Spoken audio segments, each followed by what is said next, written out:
La team, salut, j'espère que tu vas bien, c'est Jérém. Alors, aujourd'hui, je voulais aborder la question de la chance dans le succès. Quelle est la proportion de chance dans un succès qui peut être plus ou moins gros, hein.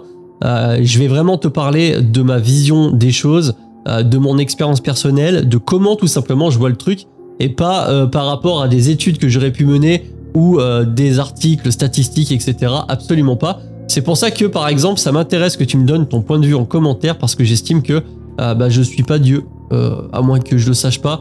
Je suis pas omniscient, mais je vais te donner tout simplement mon point de vue par rapport à la chance dans les affaires, dans le business, dans l'entrepreneuriat, surtout par rapport au succès.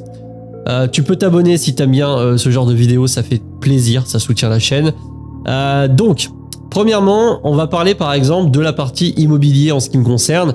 Parce que si tu tombes sur cette chaîne fortuitement parce que tu as vu, je sais pas, la miniature sur ton feed, je m'appelle Jérém, je vais avoir 38 ans, j'ai commencé véritablement à faire de l'entrepreneuriat dans les années 2015 et j'ai accumulé pas mal d'immobilier, notamment immobilier locatif, au fil du temps pour avoir une vingtaine, un peu plus de 20 lots en collaboration, en association avec mon meilleur ami. J'ai encore à l'heure d'aujourd'hui 10 appartements toujours en association et 2 commerces exclus de ma résidence principale. Eh bien, par exemple, si on devait se poser la question de est-ce que j'ai eu de la chance par rapport à tout ça, eh bien, tu vas voir que la réponse est à la fois oui et à la fois non. Ça dépend de quel point de vue tu regardes le truc. Mais quoi qu'il en soit, il y a toujours, je pense, une part de chance dans une certaine réussite. Je vais essayer de m'expliquer. Moi, j'ai commencé l'immobilier en 2016-2017, si j'exclus mon premier appartement qui a été ma résidence principale acheté en 2013. Mais voilà, l'immobilier locatif au sens entrepreneurial, au sens business, eh bien, ça a démarré, on va dire, 2017. C'est à ce moment-là qu'on a acheté le premier immeuble de rapport. J'avais 27 ans ou 28 ans, quelque chose comme ça. À ce moment-là, tu peux te dire que, certes, les taux étaient bas. Donc ça c'était une généralité et c'était valable en l'occurrence pour tout le monde à l'instant T. C'était pas Jérémy Sensei a un avantage par rapport aux autres et pendant que les taux sont de 4% pour Jean-Michel, eh bien pour Jérémy Sensei le taux est à 1%. Non, les taux étaient les mêmes pour n'importe qui allait contracter un crédit à la banque. Bien évidemment on exclut toute la partie gestion financière, dossier en béton, etc. Mais en tout cas, à l'instant T, pardon, eh bien, les taux étaient les mêmes. Donc, j'ai envie de te dire, forcément, j'étais au milieu de la masse. Moi, j'ai fait ce que j'ai fait avec mon associé. On a acheté et rénové de l'immobilier. La personne d'à côté avait également accès, en tout cas sur ma zone, au même marché avec les mêmes taux. Nous, on l'a fait, l'autre personne, non. Est-ce que c'est de la chance? Je ne crois pas. Maintenant, par contre, là où la chance va jouer là-dedans, eh bien, c'est que au moment où les taux étaient quasiment les plus bas, on a bénéficié de taux vraiment à 1% et d'un marché qui n'était pas forcément très élevé en termes de prix au mètre carré. Eh bien, on avait quand même 26-27 ans, j'étais en CDI, mon associé était en CDI. Bref, on était quand même dans une tranche d'âge propice à faire l'immobilier. Toi, peut-être que à ce moment-là, où n'importe qui, étudiant, à 15 ans qui était en train de passer son brevet ou son bac ou qui était en études supérieures, bref, qui était encore à l'école, pas de CDI, etc. Même avec tout le bon vouloir du monde, ça reste compliqué de se lancer dans l'immobilier. Et si par exemple à l'heure d'aujourd'hui, eh bien ça y est, tu viens de valider ton diplôme et c'est, je sais pas, 2024-2025, c'est l'année où tu peux commencer réellement à faire du business. Les taux sont remontés, les prix sont assez hauts.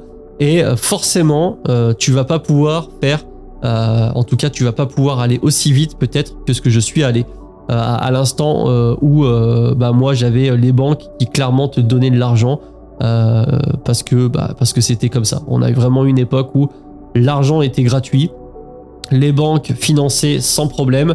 J'ai pu enchaîner tous les 6 mois d'acheter des lots. À l'heure d'aujourd'hui, je suis vraiment pas sûr que tu puisses faire exactement la même chose. Donc tu vois, quand on regarde les deux côtés, oui, à l'instant T, les taux étaient les mêmes pour tout le monde. Oui, sur ma zone, à l'instant T, le prix de l'immobilier, les annonces Le Bon Coin, tout le monde les avait. Maintenant, le fait est que les taux sont tombés plutôt bas dans une période de ma vie où j'étais propice à acheter. Ça, c'est une part de chance. Exactement pareil comme celui qui va investir en bourse et qui va commencer en 2010. Voilà, c'est la crise. Je profite du fait que ce soit la crise parce que j'ai un tout petit peu de mindset et je me dis tiens, les taux les cours boursiers sont plutôt bas. Eh bien, je vais commencer à investir. Aujourd'hui, on est en 2025. On a vu ce qu'a donné la décennie 2010-2025. Il y a 15 ans de marché haussier, exclu quelques micro-cracks à l'intérieur comme le Covid et 2022. Mais bref, ça n'a quasiment rien fait. À l'heure d'aujourd'hui, on a quand même des marchés boursiers qui sont extrêmement élevés. Si toi, tu viens d'attaquer la bourse et que ça y est, en 2023, 2024 et même peut-être même 2025, ça y est, t'attaques la bourse, il n'y a rien qui te dit que la décennie 2025-2040 va être aussi performante que la décennie 2010-2025. Donc ça, c'est pareil. C'est une part de chance. Peut-être que, je sais pas, encore une fois, Jean-Michel en 2010 fait que de l'ETF, à l'heure d'aujourd'hui est millionnaire avec la bourse parce que forcément on a eu 15 ans complètement exceptionnels et peut-être que les 15 prochaines années vont être catastrophiques et que ça va être clairement la décennie perdue, tu sais, on entend ça dans quelques vidéos. Donc moi j'estime que j'ai eu quand même de la chance. Évidemment, de connaître après le pourcentage et la proportion de chance dans la réussite, ça reste compliqué. Dire que non, moi j'ai pas eu de chance, tout était calculé, de toute façon je suis parti de rien, j'étais smicard au McDo et je suis devenu millionnaire, je t'explique comment on fait et puis je te vends une formation pour ça. Non, ça c'est bullshit. Il y a toujours une part de chance, que ce soit en fonction des gens que tu vas rencontrer, du contexte, du temps, où est-ce que tu es dans le temps, dans la chronologie. Ça peut être totalement différent. Après, je pense que quand tu as vraiment des très gros coups de chance, comme, je sais pas, tu as mis 3000 balles sur la crypto au fin fond de la liste et puis finalement elle fait un x1000, etc. Bon, l'univers est plutôt bien fait et les choses feront que tôt ou tard, tu finiras par perdre l'argent que tu as gagné facilement. C'est un peu comme ça que se passent les choses et tant mieux. Maintenant, effectivement, plus tu avances sur le parcours immobilier, plus tu côtoies du monde, plus tu fais de démarches, plus tu publies de vidéos YouTube, plus tu vas visiter de biens immobiliers, plus tu testes de choses et plus tu as de chances de rencontrer de bonnes opportunités. Et à ce moment-là, c'est une chance. Encore faut-il être en mesure de le percevoir comme ça et de saisir l'opportunité. Comme je te l'ai dit tout à l'heure, dans l'immobilier, le bâtiment, il était en vente sur le bon coin. Le prix, c'était le même pour tout le monde. Les taux, c'était les mêmes pour tout le monde à quelque chose près. Après, il y a la partie négociation ou pas. Mais globalement, voilà, j'étais pas dans un club ultra fermé parce que je connais Jeff Bezos qui m'a fait rentrer dans un truc élitiste où normalement, tu n'es même pas censé être au courant que ça existe. Absolument pas. T'as pas besoin d'une carte spéciale pour faire de l'investissement boursier. Encore une fois. Maintenant, évidemment, celui qui fait de la bourse et celui qui va faire de la bourse pendant longtemps, il va y avoir des périodes où il va y avoir de la chance. Peut-être que, je sais pas, il y a des étoiles qui vont s'aligner. Tu vas, petit clin d'œil, vendre une maison, à récupérer de l'argent et puis le moment où tu récupères l'argent, tu t'aperçois que ça y est, il y a une bad news. Il y a Trump qui commence à faire le fifou avec les droits de douane. Le marché plonge, ta maison est vendue, bam, tu as une somme d'argent, bam, tu balances sur les marchés, le marché remonte parce qu'en fait c'est une crise artificielle. Tu vois, ce genre de truc, ça peut arriver. Et ça arrive au quotidien. Mais je pense que quand même, sur le long terme, ceux qui ont vraiment une réussite exponentielle, vraiment une réussite explosive, il y a une petite part de chance à l'intérieur qui fait que eh bien, leur business, il a fait x10, x100, x1000 et que s'ils n'avaient pas rencontré la bonne personne au bon moment ou qu'ils n'avaient pas entendu le bon petit tips au bon moment, etc., peut-être que leur business stagnerait bien en dessous de où est-ce qu'ils en sont. Combien t'en as des gens qui charbonnent un truc de malade et puis finalement on n'entend jamais vraiment parler d'eux et derrière t'as des entrepreneurs à succès exclus peut-être Elon Musk mais des mecs comme Bill Gates et compagnie.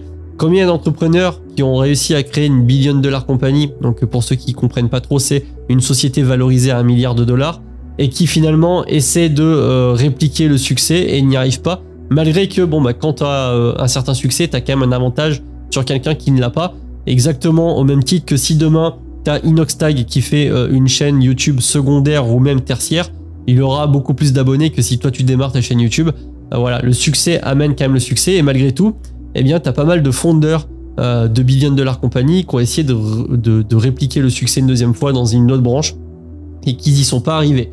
Donc, je te dirais que quand il y a un énorme succès, je te dis pas que je suis quelqu'un ultra successful, hein, absolument pas. Je te parle vraiment à mon échelle, mais en tout cas, moi, je vois les choses comme ça.